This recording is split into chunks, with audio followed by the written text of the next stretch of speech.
Herzlich willkommen zu einem neuen Video. Heute gibt es eine Motivtorte, nämlich eine Badeente. Und egal ob für einen Badeenten-Fan, für einen Geburtstag oder vielleicht für einen Kindergeburtstag, ich garantiere euch, die Torte ist auf jeden Fall ein Highlight. Gebacken habe ich am Tag zuvor den Wunderkuchen in 22 cm Backringen. Hier könnt ihr natürlich auch Springformen oder einen verstellbaren Backrahmen nehmen, je nachdem, was ihr zu Hause habt. Und ich habe in zwei kleinen 12 cm Durchmesser Edelstahlschüsselchen den Kopf gebacken. Diese müssen nur super gut eingefettet und bemehlt werden. Angerührt habe ich das doppelte Wunderkuchenrezept, habe diesen auf die zwei 22 cm und die beiden kleinen Halbkugelbackformen aufgeteilt, gebacken und bis zum nächsten Tag auskühlen lassen. Am nächsten Tag wird die Torte zubereitet. Zum Füllen verwende ich die italienische Meringue-Buttercreme, die ich mit Erdbeermarmelade verfeinert habe. Hierzu habe ich einfach die Buttercreme nach Rezept zubereitet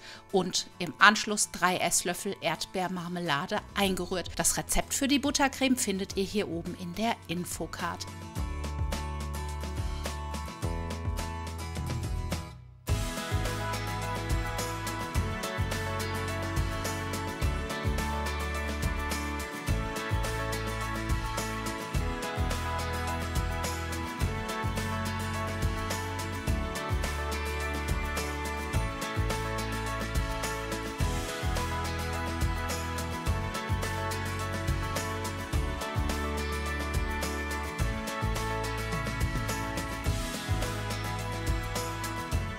Nachdem nun der Körper und auch der Kopf gefüllt ist, gebe ich beides in den Kühlschrank, sodass die Buttercreme fest wird, bevor ich den Körper zurechtschnitze. Hierzu habe ich einfach ein Foto einer Badeente aus dem Internet ausgesucht und schnitze den Körper meiner Badeente.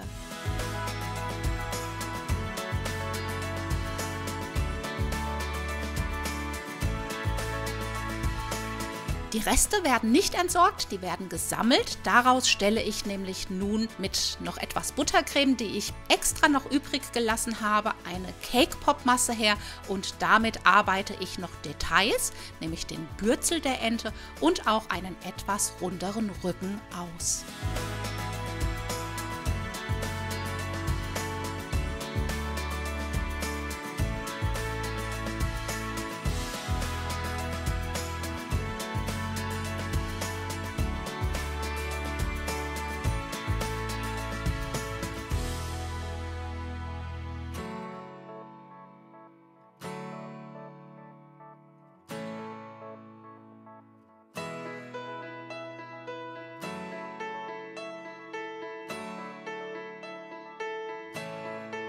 Anschließend wird die Torte mit einer ersten Schicht Schokoladenganache eingestrichen. Hierzu habe ich eine Zartbitter-Schokoladenganache hergestellt.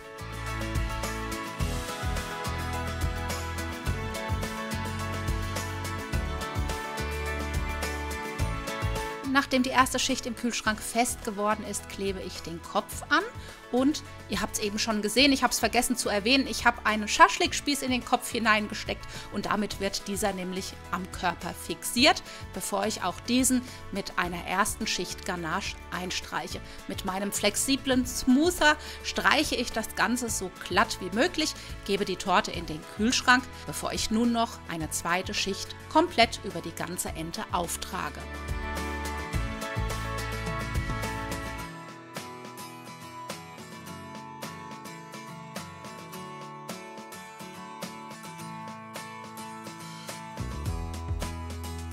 Während die Torte nun wieder im Kühlschrank ist, bereite ich das Cakeboard vor. Hier habe ich einen Rest hellblauen Fondant, beziehungsweise ich habe einfach verschiedene Blausorten, die ich noch an Rest hatte, zusammengeknetet, rolle diesen ganz grob aus und klebe ihn auf meinem Cakeboard fest. Mein Cakeboard ist übrigens eine Kapperplatte mit einer Dicke von 10 mm. Dieses habe ich etwas größer, wie meine Ente ist, zurechtgeschnitten, damit sie auf jeden Fall auch nachher noch genügend Platz hat.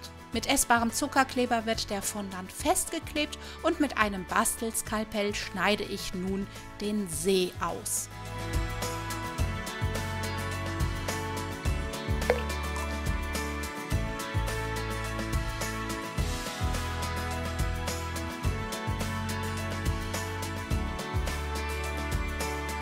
Damit das Wasser auch schön glänzt und wie Wasser aussieht, verwende ich Piping Gel, was ich mit blauer Lebensmittelfarbe einfärbe.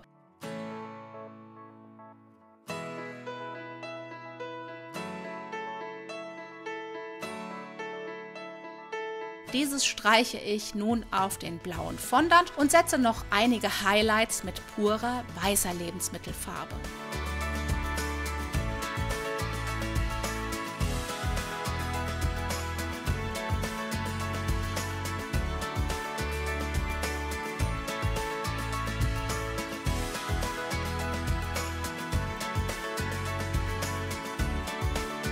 Für das Gras um den See verwende ich Royal Icing. Royal Icing ist eine Eiweißspritzglasur und diese habe ich mit grüner Lebensmittelfarbe verrührt.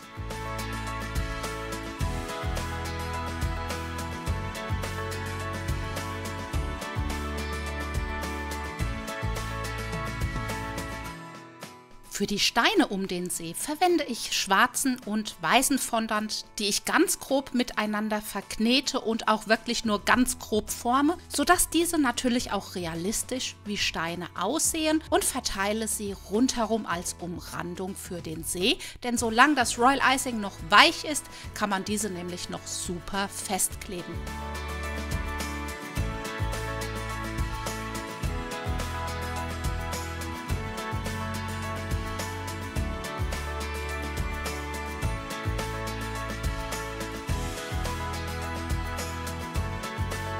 Nachdem das Cakeboard dann fertig ist, stelle ich es zum Trocknen in den Kühlschrank, weil es war nämlich echt in meiner Küche mega warm und ich hatte nachher doch noch ganz schön Probleme mit meiner Torte.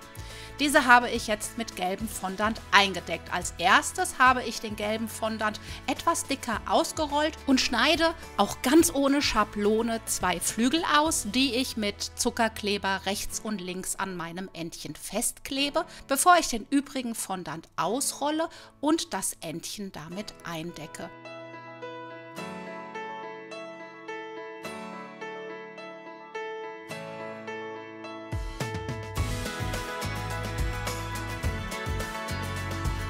Ich hatte, wie schon gesagt, mega Probleme in meiner Küche, war es unglaublich heiß an diesem Tag. Es ist mir nicht so hundertprozentig und faltenfrei gelungen, aber ich habe es so gut wie es geht mit meinen Händen, mit etwas Fondant und mit meinem flexiblen Smoother poliert, sodass möglichst alle Kanten und Ecken nicht mehr so stark sichtbar waren. Mein Fondant fing nämlich relativ zügig an zu schwitzen, was ganz normal ist, wenn die Torte kalt aus dem Kühlschrank kommt und bei wirklich warmer Raumtemperatur einen, ich sag's mal, Temperaturschock bekommt. Da ist es ganz normal, dass der Fondant anfängt zu schwitzen, was mir das Arbeiten an der Torte natürlich nicht gerade einfach gemacht hat. Zudem hat nicht nur die Torte geschwitzt, ich habe mindestens mal genauso geschwitzt. Die Torte habe ich nun wieder in den Kühlschrank gegeben und bereite den Schnabel zu. Dazu nehme ich einfach orangefarbenen Fondant, forme diesen aus einer Kugel zuerst ein wenig oval und an den Enden rechts und links etwas spitzer.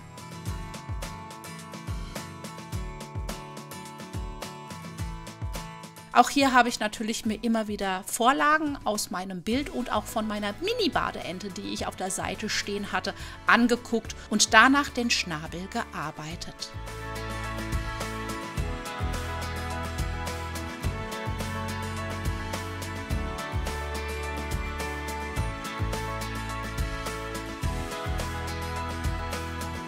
Drei kleine Stücke einer rohen Spaghetti-Nudel klebe ich mittig mit essbarem Zuckerkleber in den Schnabel hinein.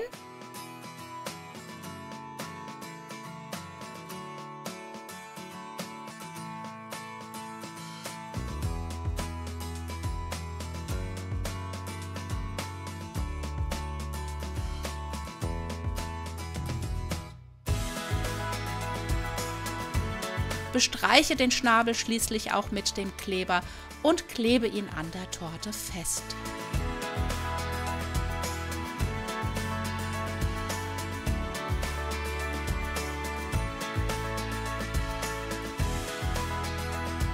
Für die Augen verwende ich schwarzen Fondant, den ich dünn ausgerollt habe, und einen kleinen runden Ausstecher.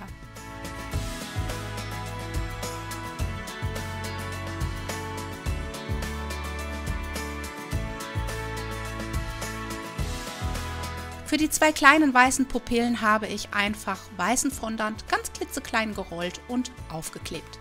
Das kleine Schleifchen auf dem Kopf war mehr oder weniger eine Notlösung. Da meine Torte wirklich extrem weich war, ist der Kopf ein wenig eingesunken und man hat den Holzspieß oben rausgucken sehen. Und deswegen habe ich einfach aus einer Silikonmold und einem Stückchen rosafarbenen Fondant eine kleine Schleife hergestellt, die ich auch mit essbarem Zuckerkleber auf den Kopf geklebt habe, sodass man den Holzspieß nicht mehr gesehen hat.